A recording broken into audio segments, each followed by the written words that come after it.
Hello guys, আজি আমি বহুত দিনৰ পিছত এটা নতুন ৰেচিপি লৈ আহিছোঁ দেই। গৰম যে ইমান পৰিছে ন, কিন্তু খোৱাটো জানো বাদ দিব পাৰি।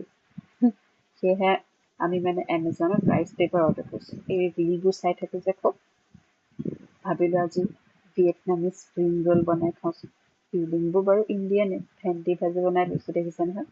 তাৰপিছত ইয়াত পিকল, কিউকাম্বাৰ আৰু carat, egg fry, mushroom fry, এইখিনি গোটেই ফিলিংখিনি এতিয়া দিম আৰু এই পেপাৰখন অকণমান পানীত তিয়াই ল'ব লাগে, তেতিয়া তাৰ টেক্সচাৰটো অলপ চফ্ট হৈ যায়।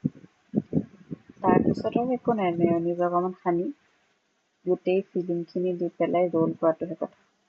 চবতছে ইণ্টাৰেষ্টিং কথা যে এইটো ৰোল কৰিবলৈ খুব ভাল, তাৰ নিজাববীয়া এটা ষ্টিকি টেক্সচাৰ থাকে যে, যিহেতু অকণমান আঠা লাগি যোৱা নিচিনা। তাৰপিছত এতিয়া ফাইনেল প্ৰডাক্টটো চাব দেই, ইমান ধুনীয়া পটলি নিচিনা এটা চাইজত বনি যায়, দেখিবলৈও খুব মৰম লাগে। খাবলৈ ইয়াৰ কোনো নিজাববীয়া টেষ্ট নাথাকে, কিন্তু ফিলিংখিনিৰ সৈতে খুব ভাল লাগে। আপোনালোকে চাই কেনেকুৱা পালে জনাব দেই।